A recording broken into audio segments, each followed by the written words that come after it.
All right, sure. I guess we can start the meeting officially. Sorry it's late. This is still downloading for me, so I'll just stay on the phone until I can't. So I'm Steve Cheslock, Town of Marana. Who else is on the line? Great. And I can just read and one by one, and I'm not sure just if there's any just a phone caller other than just Steve. Maybe I can start. And Dylan Perry. Yes, I'm here. And Elisa. Hi, this is Elisa Hamblin from the city of Tucson. And Eric Howard.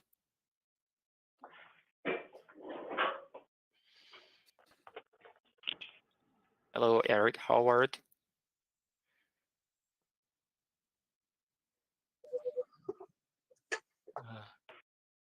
And Eric Kramer. And George. Hi, I'm George Hammond. This is Eric.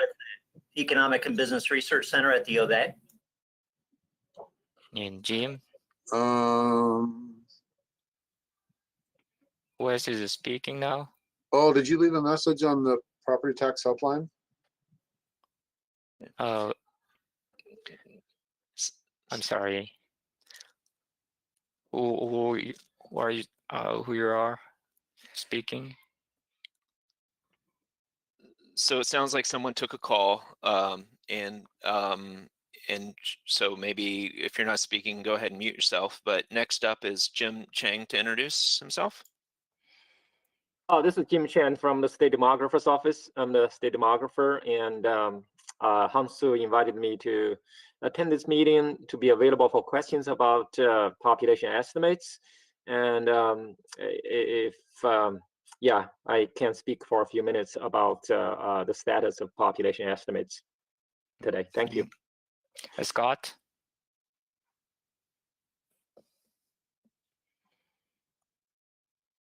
Scott Rapidos.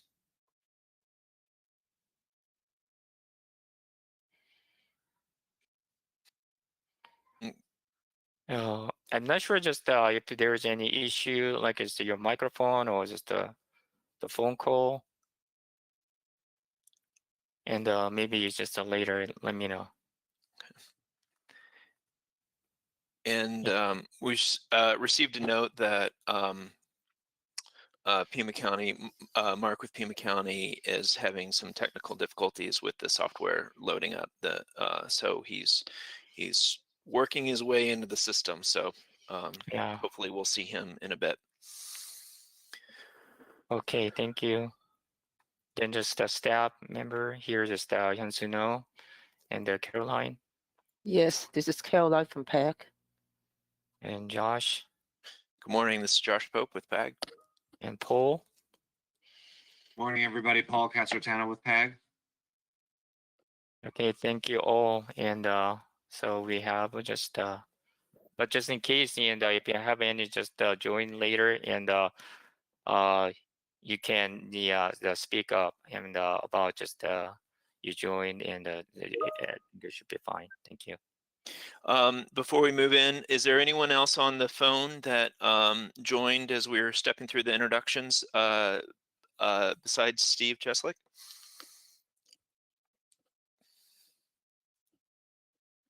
No. Okay. All right. I think we'll go proceed.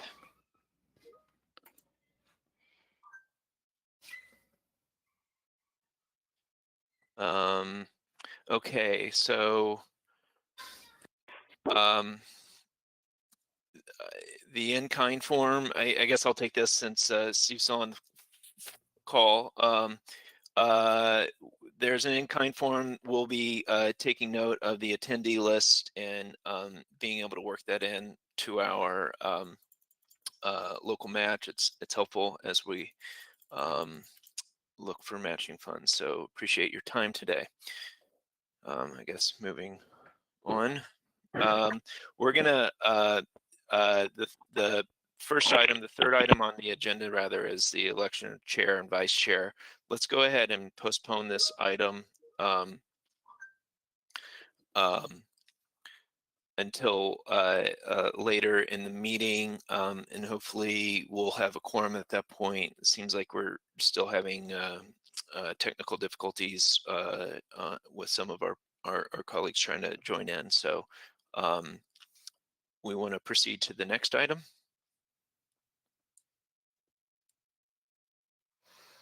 Okay, sure. Just we're discussing just earlier about the differential privacy in the last meeting, and this is the second just update following up and with some our just analysis we conducted so far.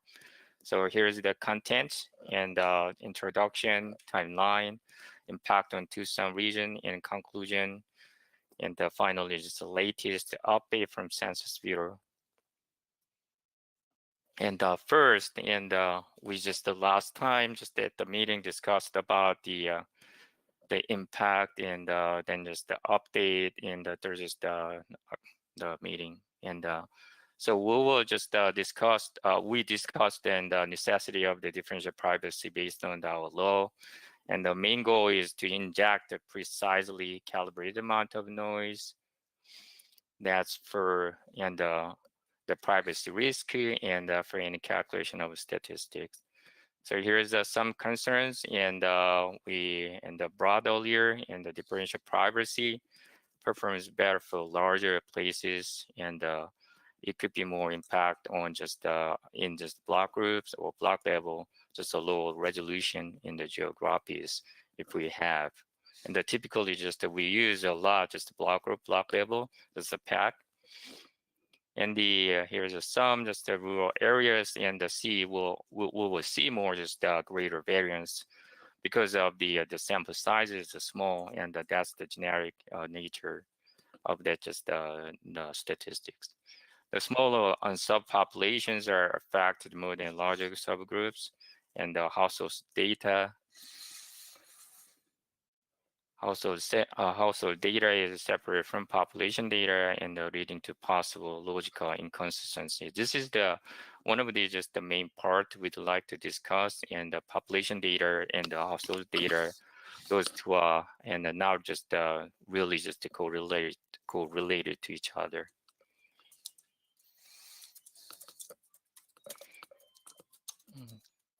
Yes. I'm sorry. And here's the timeline, and it's been a year, and so far just October 2019, we received the first the demo data, and which is called demographic and housing characteristics, and so here's the just acronym DHC we call. May 2020, we had the first and the privacy protected microdata file, which means that just the whole the population, just the individual data sets, and but and at the moment, and we didn't have any just the housing unit data, so only for just the population side. July 2020, and supposed to lock the algorithm, but was not happened.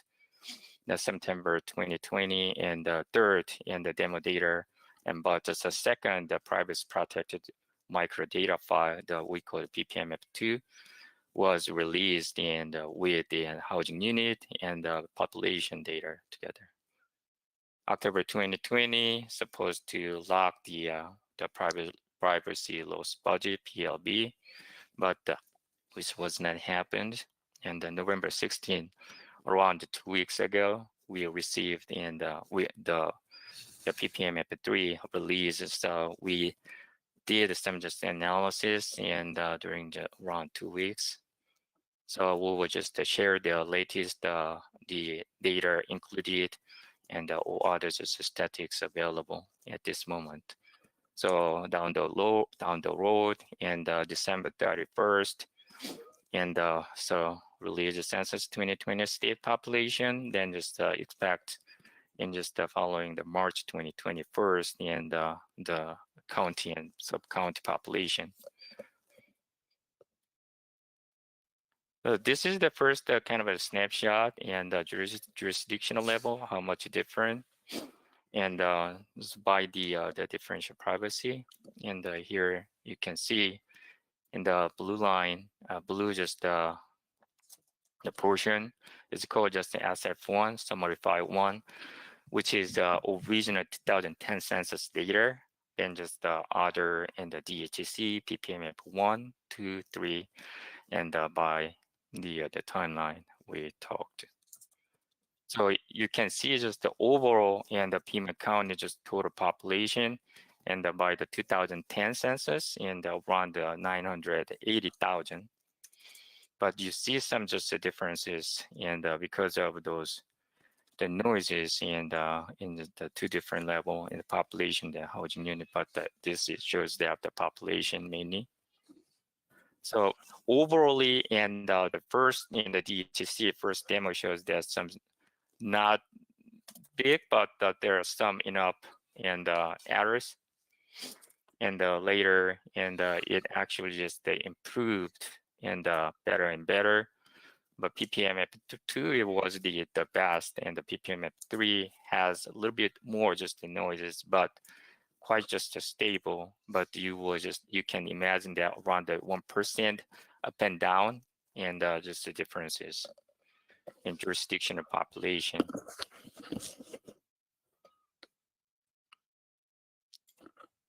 I'm sorry. I'm sorry, just I'm kind of just lost my page. And here just the household level. So occupied housing unit, unfortunately, we don't have PPMF1 and the data, but still kind of just similar. And the first, the DHC, the demo data has larger like its variance, but later it's actually better. But still have some just the error, the plus minus 1%.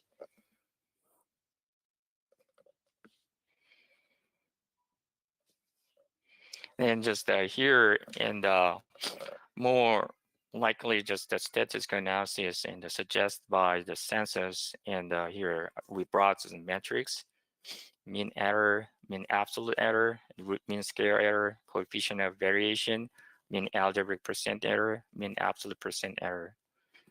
So this is the mainly for and like us compare the demo data with the census 2020 and the original data set. So we don't have any just original data. This is that shows that how much different from the original data set.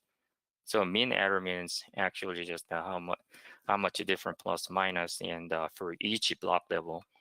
And here we just use the block level data, and showing that the DHC shows that 0.1655 and negative 0.1655, which means that when you imagine just the average block level, that error is actually just the difference, like a negative 0.1655. And as you see, just the PPMF2, and this shows the best, but the PPMF3, you see just a little bit just higher, just the noises, but mostly kind of just stable. And here maybe over just the statistics, the stable.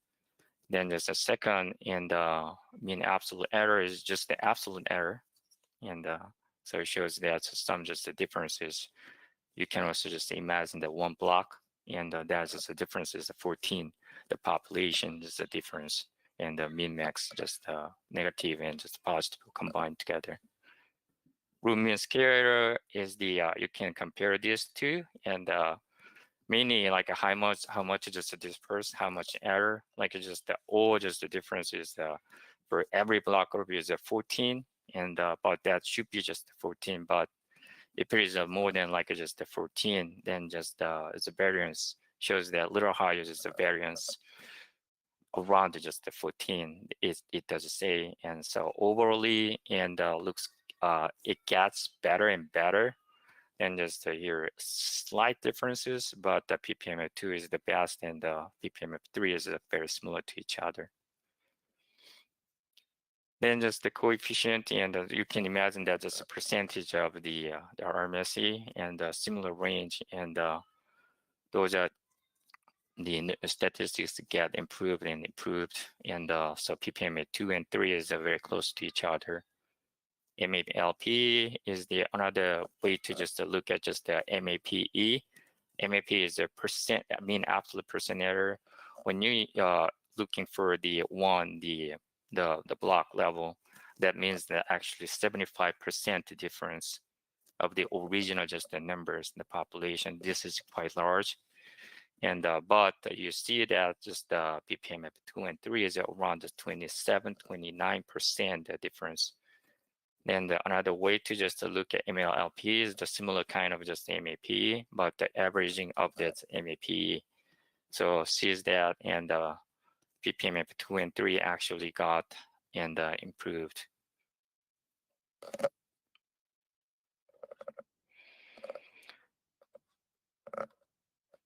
Then just here in the household and occupied housing unit and group core population and the statistics. So as you expected, just the household population is similar to the total just the population, but the GQ population and because of the sample size is small, and you see that quite just a large differences all over the places, and especially MAP and the big and but as I mentioned, in the GQ population is the relatively just small in the samples, and so this is a kind of just a generic and research. And here is the latest demo data, PPMF3 and the metrics. So you see the total population, household population, as the matrix is very similar to each other.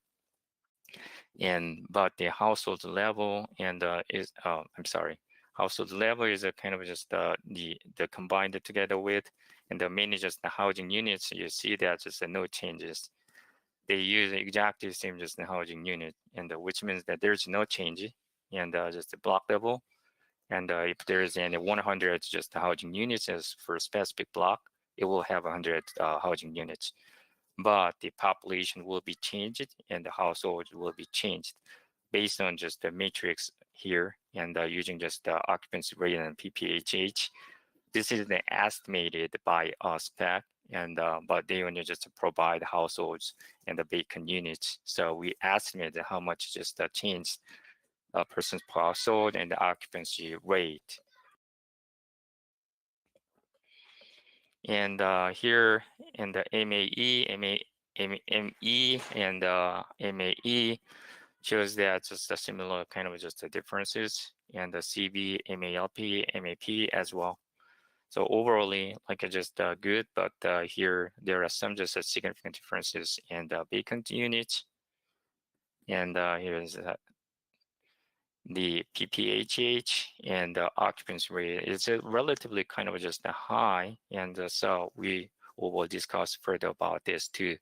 Additional statistics developed by and PAC.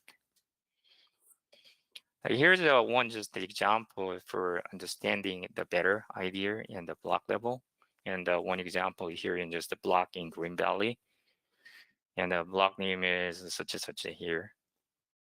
Then just we compare, and our just original just the data set, total population 87, household population 87, households the 55 vacant units, and the persons per household 1.58, and the occupancy rate is around 83%.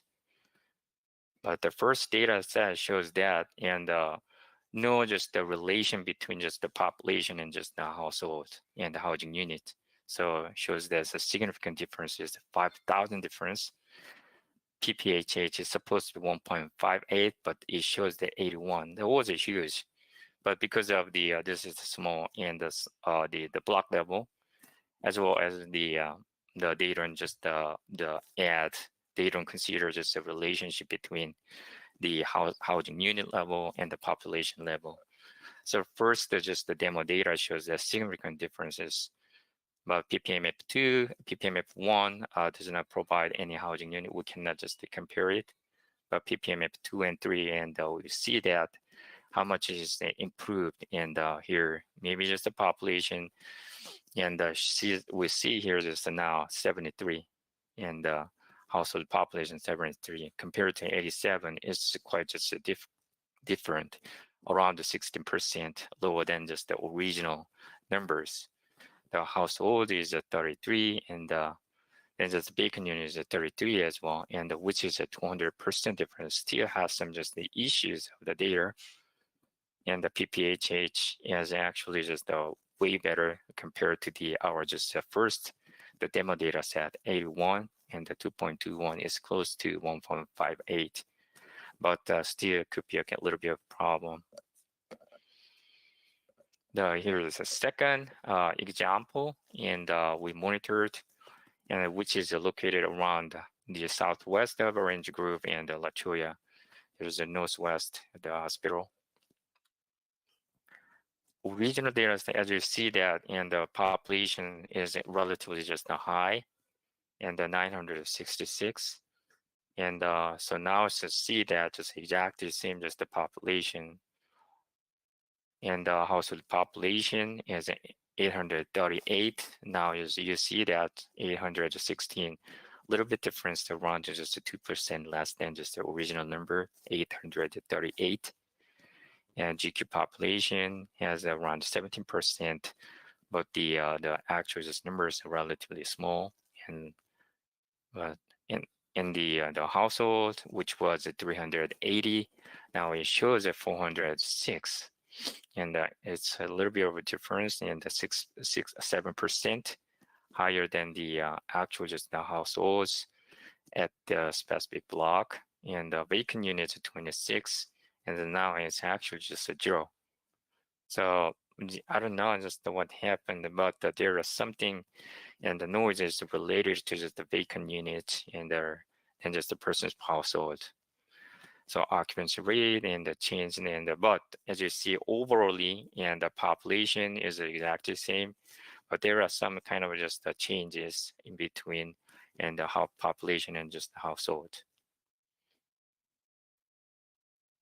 So here's we try to just bring the statistics in just the visualization, and so mainly like trying to just compare total population and how much close to each other and how much close to original data sets. So left and this data set, and is the demo data set, and here x-axis is the our just census original 2010 census data. So which means that we show just the diagonal 45-degree, and this is if the exactly just the similar, the same, and to each other, and our original data set and the demo data set will be all just aligned, follow along this 45-degree line. But you see they're very close to the line. But when you just zoom in, just the lower portion, and you see the differences around this 45-degree, and you can see that the closest and is the pink, and dot is the ppm F3. So each dot here is the block and the differences, and so for example, and 100 means just the census 2010, and shows the 100 housing units. But here is maybe and 50 shows that one of the demo data, and shows the 50. So those are the differences. So ppm F3 is the or just the 2, and because of it's underneath, and just the pink, there's the blue dot, ppm F2, and very close to the 45-degree line. So we see that, and the adder, just the noises, actually just get improved and improved, and along the data set. Here's the GQ population. As mentioned earlier, just the sample size is small, and mostly just aligned and just along the 45-degree line. And but here you see that when you just zoom in the portion of this corner, see that just many of them, like just 0 to 50 is the up and down, and significantly because of this is the data set, and trying to just add noise could impact a lot just the small sizes location in the population data.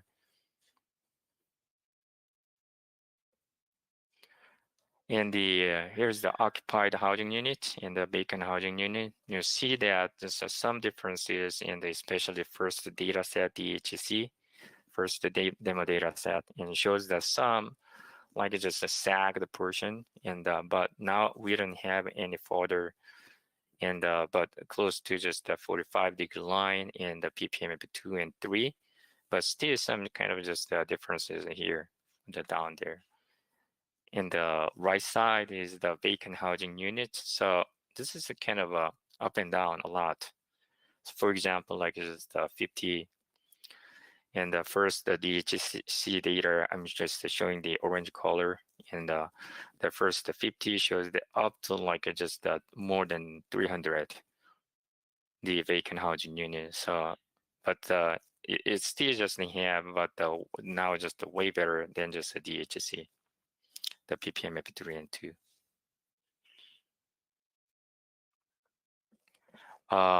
Here is the we developed and the pack developed in the new and scatter plot, and to understand why this happens, and especially just using occupancy rate and person per household.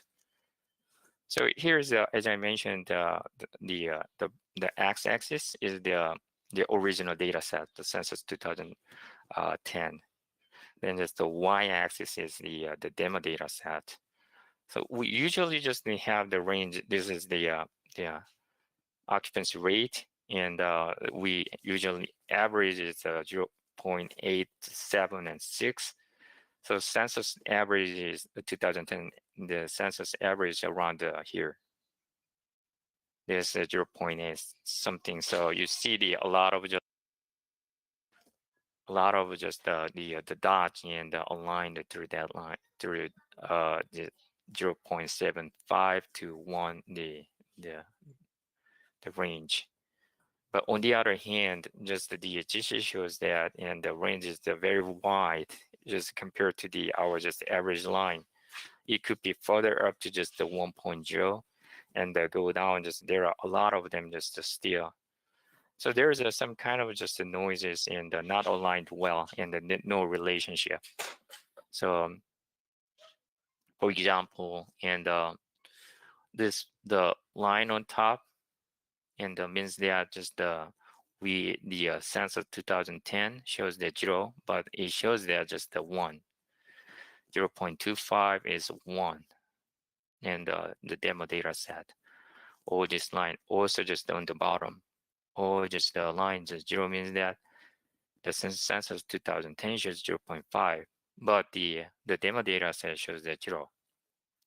And on this y-axis as well, the census 2010 shows that 1.0, but the demo data set shows that the wide variety and of numbers, and could be 0.25 and go up to just the 1. And if it shows the 1, it'll be just the same.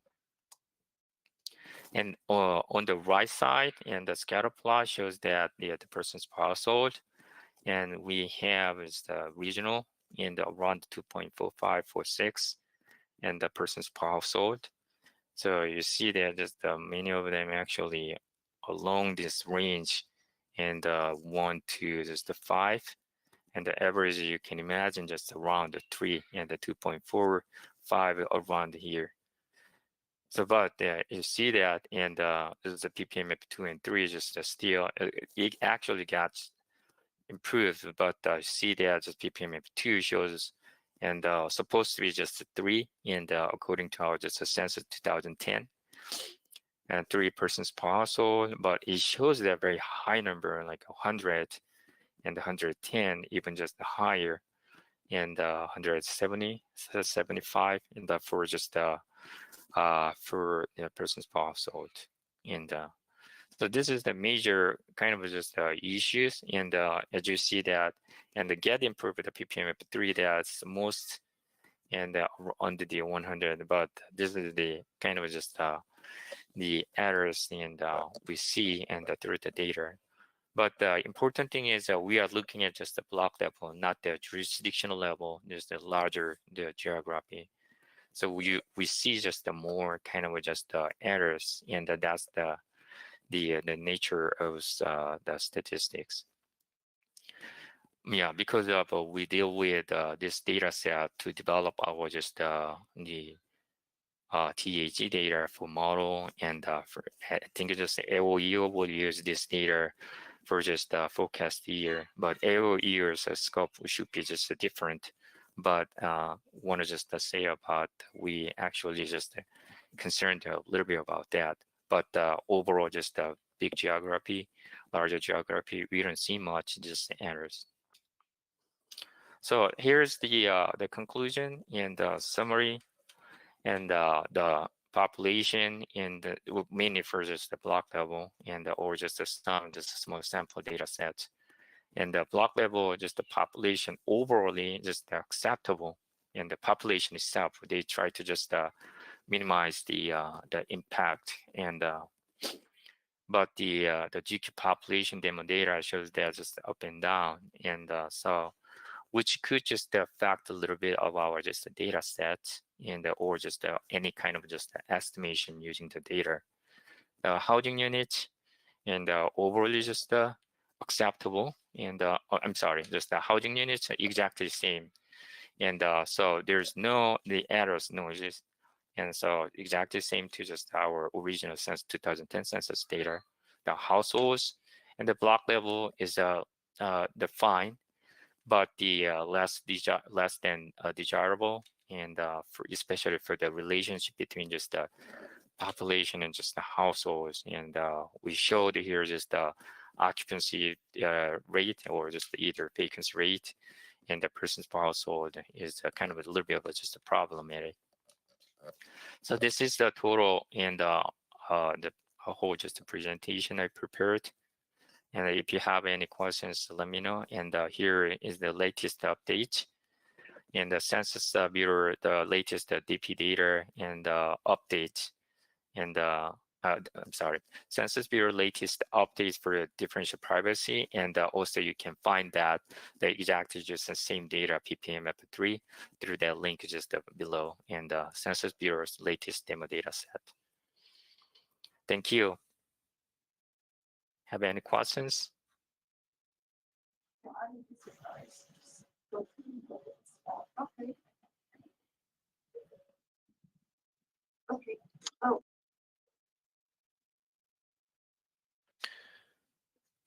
So it sounded like someone was speaking, but you're very muted.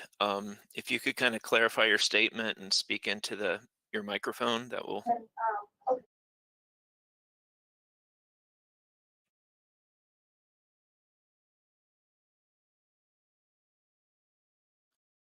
Yeah, sounds like that person is having some problem, some difficulty. Yes. While she tries to figure out how to do this, I can offer a few comments. So first of all, I thought this is a very good presentation, very good research, and very good visualization of the data. So that's great. Thank you. I'm going to ask you to share some of these slides with us, and we can probably do some similar things at the state level, even though we're looking at a higher level, like Hansu mentioned. But this is very good analysis. Regarding the recent update, there was an email that came out on Thursday that basically told us they have finalized the invariants. So Hansu showed us at any level, the housing unit, the total number of housing unit, that does not change. That's by design. They call this invariant, meaning in their privacy protect scheme, they're not going to change these numbers. So they set 3 invariants. Number 1 is the total population at the state level. So that's just for the state. A state, of course, at the nation level.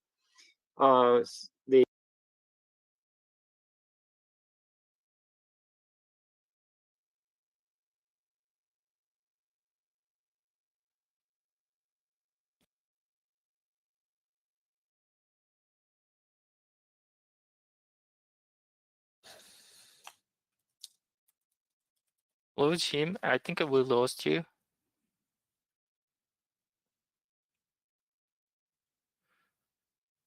We lost Jim after the first of three. Hold on.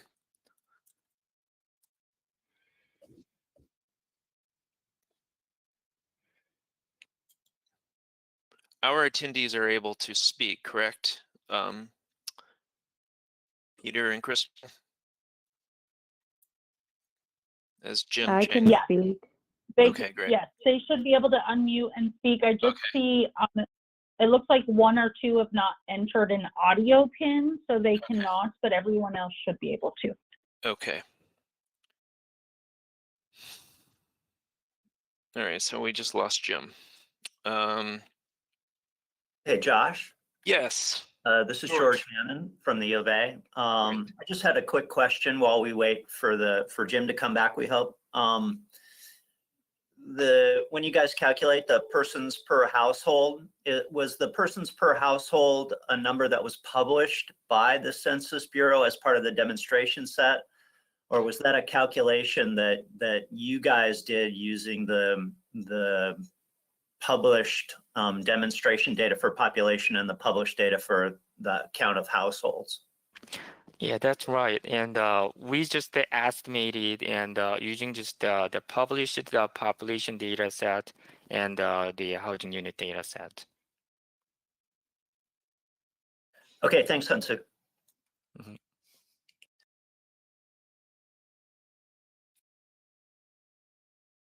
Okay, so it sounds like we're having audio issues with Jim at this point. Can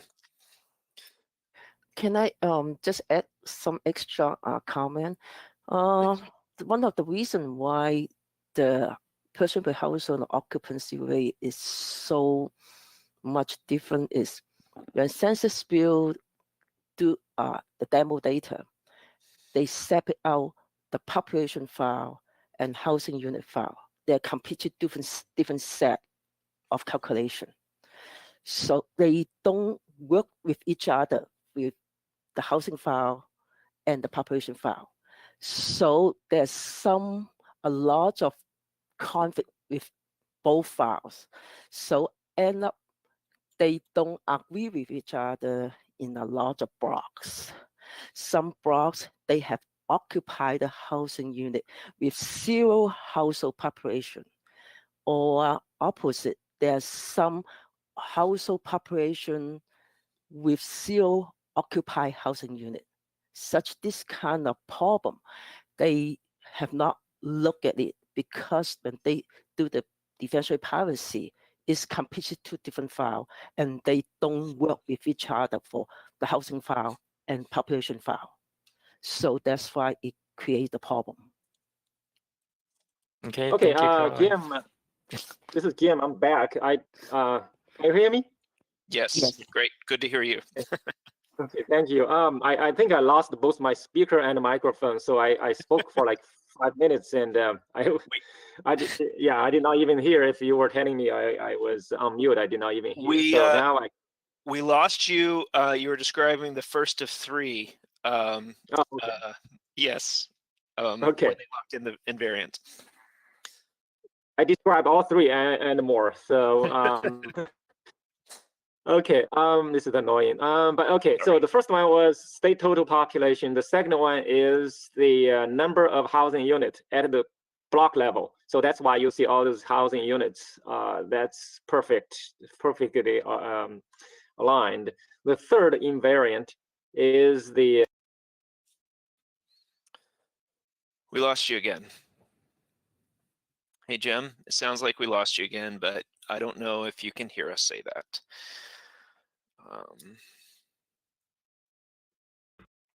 This is Mark Holden with Pima County. Can you guys hear me?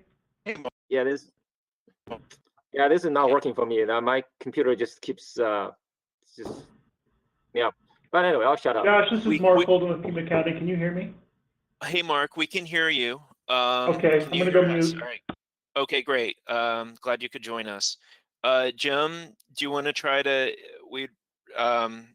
share your perspective on this, or?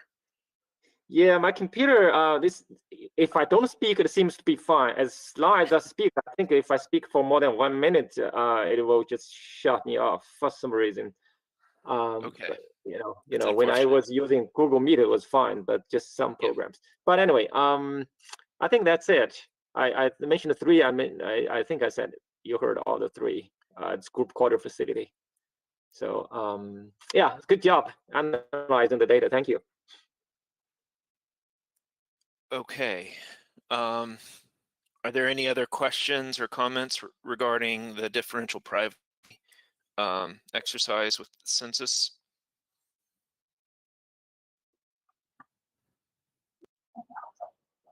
Okay.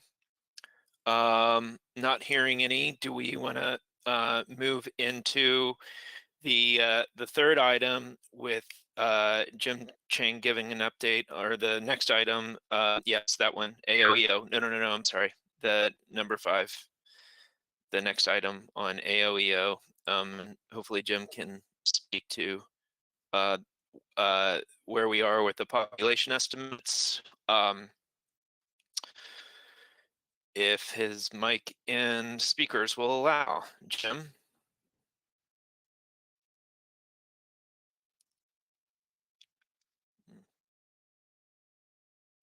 Okay.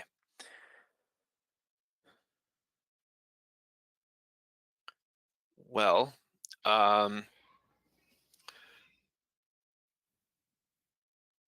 this is the Hensue or Caroline, do you mind providing just a high-level overview of kind of where we are with the population, the annual population estimate exercise, and the steps towards getting this finalized for the state? Yeah, sure. Thank you. And the first and this year was a little late, and but the important thing is the AOE population estimate is kind of just the secondary. And as you know, just we have a census 2020, so that's actually just the number we're gonna use, and for our just this year population. And yeah, but the AOE are trying to just bring this is the population estimates for other just the program, the state level, and or just any other just a jurisdiction or agencies. So in the so far just that we received in the during the holiday. So the first just the draft of the estimates, and we hope to just to share our just the population estimates to our just the jurisdiction and as soon as possible after this meeting. So that's the kind of just a quick update, and hope. And so we'd like to just review the data, and but as I mentioned, this AOE population estimates is not actually just the first primary, and the census 2020 and the population is the primary.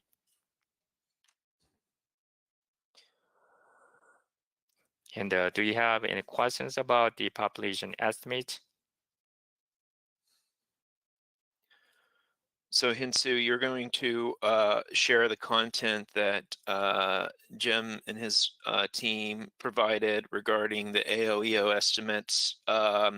Do we have a response, a time frame, a deadline where we'd want any feedback, or is this more of an FYI on account of the 2020 census estimates being available? Or... Yes, and we will just share as soon as possible, and then just hoping to and get the response and during around the week. And if you have any, that would be just they appreciate it. And but the yes, and so that's the kind of just the thought I have, and at least just working together with the jurisdictional partners in terms of just reviewing just all the population estimates as we did. Okay. So, and again, this is more of a informational item where our partners can provide some feedback to AOEO on whether the numbers kind of align with their with what they've been seeing and kind of another set of eyes.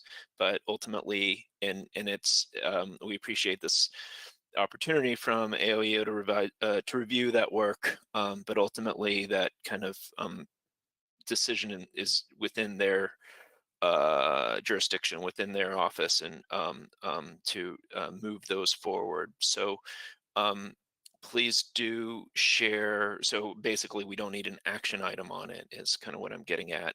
But that review will take place kind of remotely now with via email correspondence, and that feedback will be shared with Jim and his colleagues as the estimates move forward. And so those directions will kind of prescribe in the follow-up email that we send out. Okay. So I think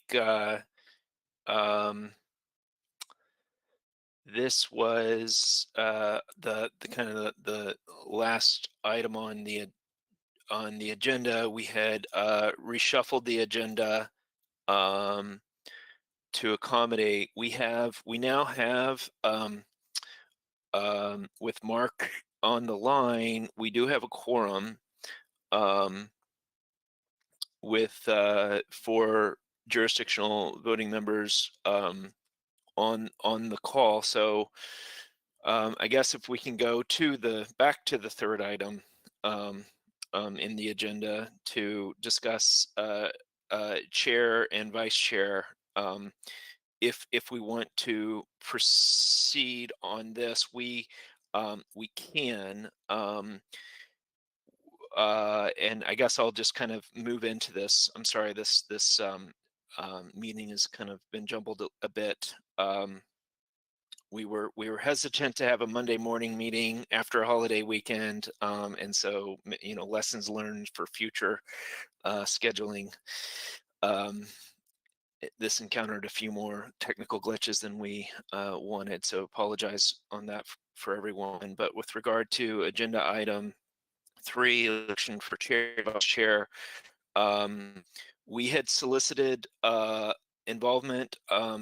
Steve has been acting as chair on this committee for many years and is seeking to hand over the responsibility. And so we appreciate your time helping us administer these meetings. And we had solicited participation in that role leading up to this session today.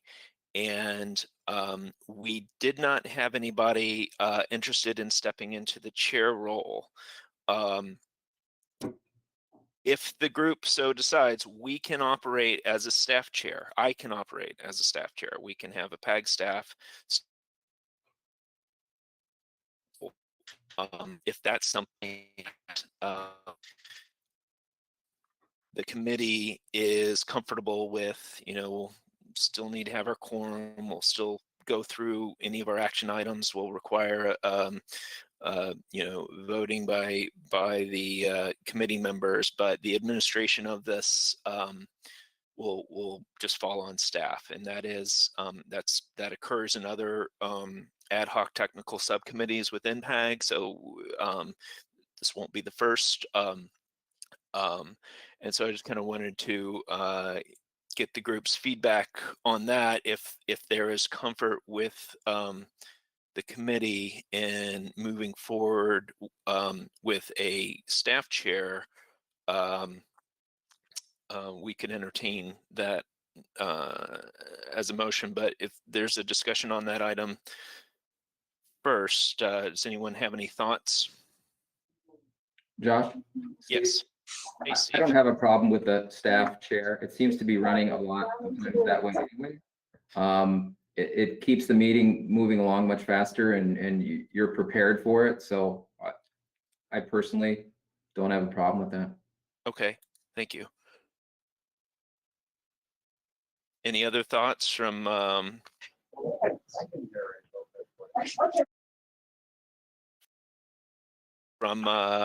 city? Okay, who's this? This is Dylan with Saurita, and I'm comfortable with PAG staff running the meeting. Okay, thank you, Dylan. City or county, any thoughts on this? This is Elisa Hamblin. I agree. I'm fine with the PAG staff. Okay, well, Mark, how are you thinking? And if you, This is Mark with Pima County. I'm fine with that proposal too. okay, I think we need a motion to get to a vote. Anybody have a motion? Sure. Josh, I'll make a motion to move to have PAG staff chair the Pop Tech committee meetings. Great, thank you, Steve. We have a motion for PAG staff chair. Do we have a second? I'll second it. Dylan is seconding the motion. So I guess we then move to a vote, and all in favor say aye. Aye. Aye. Aye. Oh, any opposed? Nay. I think we had all four say aye. Great. So the motion passes, and I need to so I'll be stepping in as chair. Shoot me any. I'm open to any comments or thoughts or concerns that anyone on the committee has. So shoot me an email. We want to keep our lines of communication open clearly, and I look forward to moving forward with the committee on this. And I will look up Robert's rules and be a little bit more prepared moving forward. But I think with that, we have jumped through our agenda a little haphazardly. So we've closed out item 3, 4, and 5. And so, Hinsu, do you mind proceeding to the end? I think the next item is adjournment.